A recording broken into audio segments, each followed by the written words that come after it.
I always thought of that as I did it 9.5 years in Manhattan North Homicide Squad as a boss, and I had the A team, and I had some great interview and interrogators in my team. And after a while, when you have people that are so good at that, you get spoiled and you expect them always to get a confession or admissions because they're so good.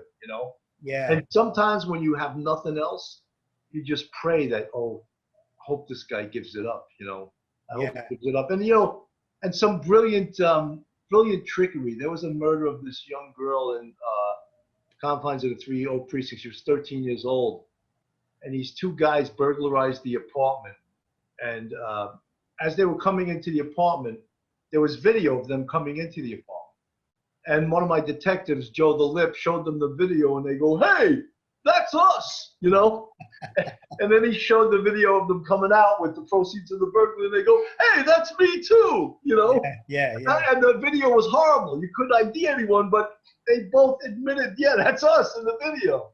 That's great. That's great. Going back to what you were saying as a boss, having guys that listen, not everybody's great at interview and interrogation. Not everybody's great at testifying. So you knew who your people were. But I worked on a very high profile homicide where these guys were like serial killers. It was the murder of Robert Zink, who was a retired sergeant. He was retired 2 months. He was killed.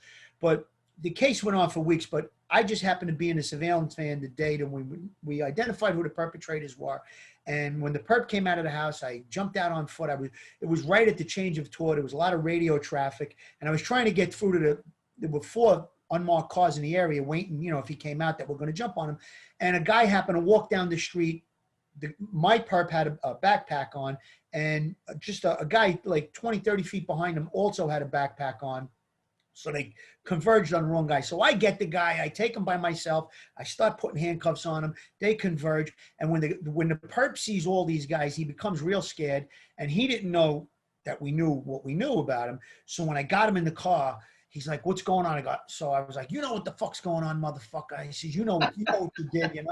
And I just tried to put a scare into him. The guy turned, the color went out of his face, he turned white, and he looked at me, he goes, "This is about the cop, isn't it?" So I knew I had him right there. Right. We get back to the precinct. Now, there was a task force for him because it had happened in transit, and there was 20 detectives. We're working on this thing for a month. So when I kicked the door open to the squad room, I open the door, and he walks in, he sees them. So he's real scared. So I get my partner, get him in the room.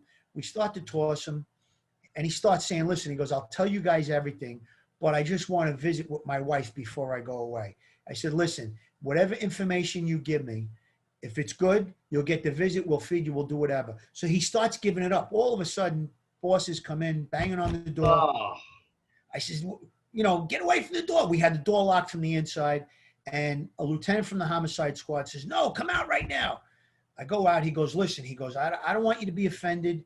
I says, "Look, the guy's giving it up." He goes, "I don't want you to be offended. This is a high-profile case. I want to send." He sends in a guy from the homicide squad and a guy who had more time than my partner from the 6-0 squad. yeah. So I was pissed. I go to my desk. I start taking my shit off. The detectives come flying out of it. One of the guy from my squad comes out. He goes, "Don't go anywhere." I go, "What do you mean?" He goes, "He'll only talk to you." And he runs into the boss's office. The inspector was in there and stuff. Yeah. The chief of detectives. So the second detective comes out and he tells me, he goes, "What'd you tell him? He only to talk to you?" I says, "What are you, fucking nuts?" I says, "This is a cop murder. I don't give a shit." I says, "I'd never do something like that, So the lieutenant comes back over with his head down. And he's like, "Would you guys do me a favor and go back in there and get a confession out of the guy?" We'll go back in, and sure enough, the guy told us about murders we didn't even know about it. These two guys were horrific serial killers. It was really, really something. They gave up, obviously, the sergeant they killed, and they gave up all the rest of the stuff as well. So having the right people in there, if the flow is going good, it really don't matter who it is. But Well, having Phil, the right, something is like, especially high-profile cases, there's so much politics to it, and sometimes decisions are made by people that aren't even in the building. You know what I mean? And you got to listen to your detectives. And someone like you came out and said, "Look, he's giving it up. Why would you put two different guys in there?" And I know there's politics involved, but he's giving it up to you. And it's a cop homicide. at the time, I know what the policy was. Guys were looking for grade. Yeah. I was fairly new in the squad. I had only had my shield for 2 years, and you know they figure if they put a guy in that's got time, he's on the grid, maybe it's going to get pushed up. He'll get great out of it. That's what it was about.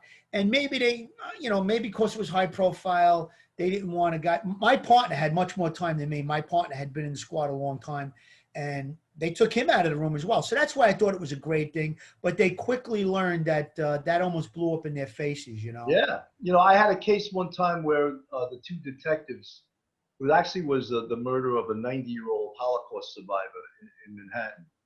And the two detectives that were interrogating the perp had been up for like 2 days. And I could see they weren't going to get it. They were just not even close to getting it. Right. I went into the room. I said, guys, would you come out? I go, look, I know you're probably not going to like this, but let me put someone in there who's fresh that knows the Sure. case. You guys, I could just see you're not going to get it. And they were cool. They were like, Sarge, you're right, man. We hit the wall. We're not going to get it. Fresh detective went in there. 15 minutes, he had like a full confession, you know? Yeah. So you got to sort of judge it. You got to watch, you know, your people, you know, you watch the interrogation. And, you know, I put this guy in there and he was brilliant. He was just took a whole different tack to the interrogation than they were taking. Sure. It just, the guy confessed. So the person you're interrogating too plays a lot into it too. I've been in interrogations where the perp didn't like my partner and says, listen, I ain't talking to you with him in here. And I said, do me, you know, whoever it was. Right. And it could have been me, you know, and you got to go with what your instincts are telling you is the right way. And when a guy says he's going to, like in that case with the cop homicide, when he said, I'll tell you everything, all I want is a visit with my wife before I go. He knew he was going away the rest of his life.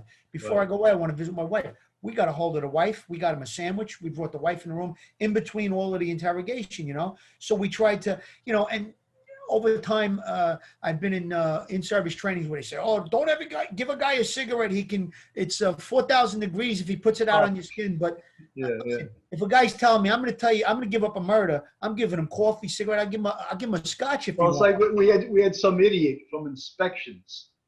They only allow like, you know, $2.50 for a meal, and they said, "How come you spent $50 feeding this perp?" Right. Oh, because he's giving up a murder. You think Right. you're going to give him $2.50 green room dinner?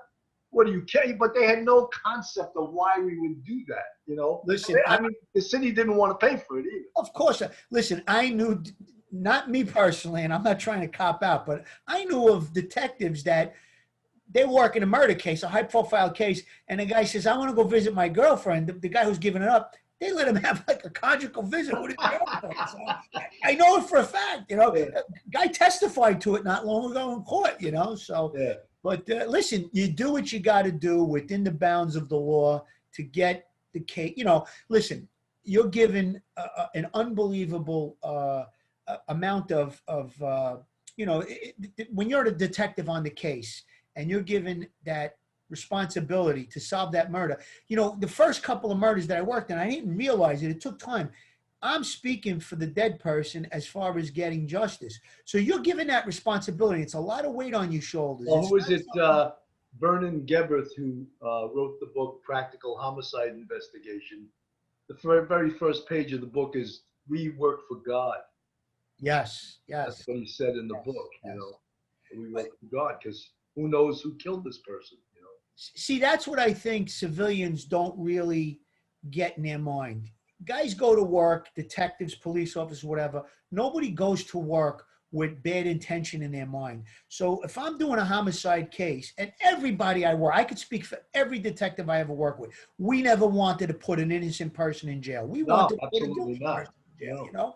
And so when you have that responsibility on your shoulders, it's your case, you'll do things that maybe aren't, you know, you're going to spend more than $2.50 on the guy's meal, or give him a cigarette, or you're going to give him, like I said, I'll give the guy a scotch if he's going to tell me what I think he is. So, Yeah. and this is what we do. And, you know, I think for the most part, everybody's got their heart in the right place. You want to try and do the right thing. Going back to the Goldfarb murder, I just got to say a couple of things. Number one, there is no one detective that solves the case from the onset. Why do you interview the first officer? Because that first officer might have saw something that got kicked out of the crime scene. You interview EMS that pronounced dead. You interview everybody. And all of these different things, like on that homicide, when I got to the scene, there were detectives from the housing that were already doing the canvas. So, maybe in this particular case, they didn't find the witness that broke the case, but the next door neighbor did. And so my point is, it was my case. I didn't solve the case. There were two things that really were responsible for the solving that case.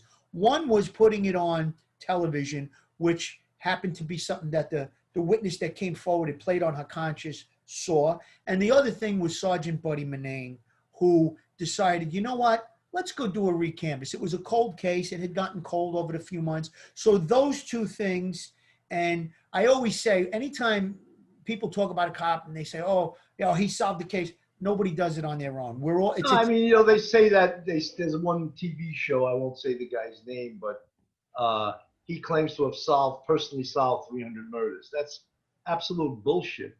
First of all, as you said, not one person solves a murder. There's a whole team. Homicide investigation is a team sport, and without that team, and patrol's involved as part of that team too, Yeah. Patrol and detectives and, EMS, fire department, all these people come into that whole team of solving a homicide, Well, go ahead. Why would we interview EMS if it wasn't important? Why would we interview the first officer? We always interview the person that called 911. These are parts of the investigation. And it's not always the case detective that does all of those things. Like on that particular day, I was inside the crime scene with the crime scene unit and the guy who was assigned from housing and the bosses, and we were trying to do the crime scene. There were other people doing the canvas, talking to people outside, talking to people in the building. So, there are times, yes, when there is one person, the case detective, he'll have some turning point in the case where he picks up a piece of evidence or he puts it together or he gets a confession out of the perp. Yes, 100%. But I really don't think there's, for the most part, ever one person that goes from the start to finish that solves the case, No, definitely not. Phil, we're almost, we're at like 52 minutes, 53 minutes, and I feel like we could stay here and talk all day. But absolutely.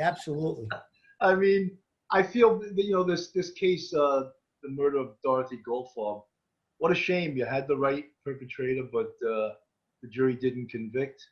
And it happens sometimes, it's not only the OJ case where there's a truckload of evidence, but in this case, there wasn't a truckload of evidence, but you had the right guy. And I'm sure if you followed up and looked into the life of that guy Free, he had a miserable life. I'm sure he's probably back in prison because he's probably in prison or dead. And you know what? At the end of the day, he's going to be judged by the guy upstairs. And unfortunately, we don't always get the conviction. We don't always get the result that we're aiming for, we look for. We don't always get justice, but maybe justice came upon him in another way, Yeah, I think you're right. So, Phil, you got anything you want to plug?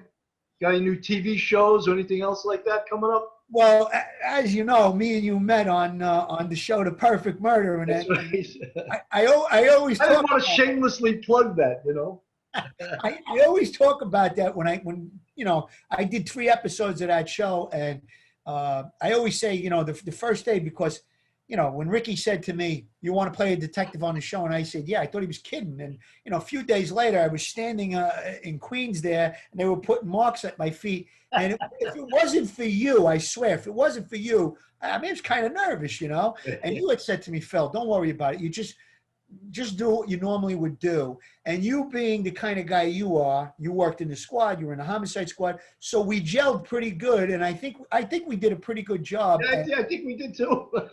And we really didn't go with the script. We went with, we knew the story, and we just kind of, I'd ask a question, you'd ask a question. We went like that. We just improvised it like you do in real life. Yes, yeah. I think I might have told you, the Oxygen Network had contacted me about the murder of a relative of mine in Brooklyn that I was kind of plugged into the case a few years back. So I'll be doing that sometime the end of the month, just talking about the victim. And who knows, I spoke to them about some of the other, I actually spoke to them about this case, so maybe they'll profile this case too. Well, it's great, man. I wish you the best of luck. And this has been Phil Grimaldi, retired NYPD detective, second grade, who had a pretty storied career, retired in 2003. And of course, this is Police Off the Cuff, and these are real crime stories, and which means they're true. So I'm Bill Cannon, your host. Phil, thank you so much for coming on the show. It was great. Thank you so much for having me, Billy. Stay safe. God bless. And the Blue Lives Matter. You're right, brother. Good talking to you. Take care, pal.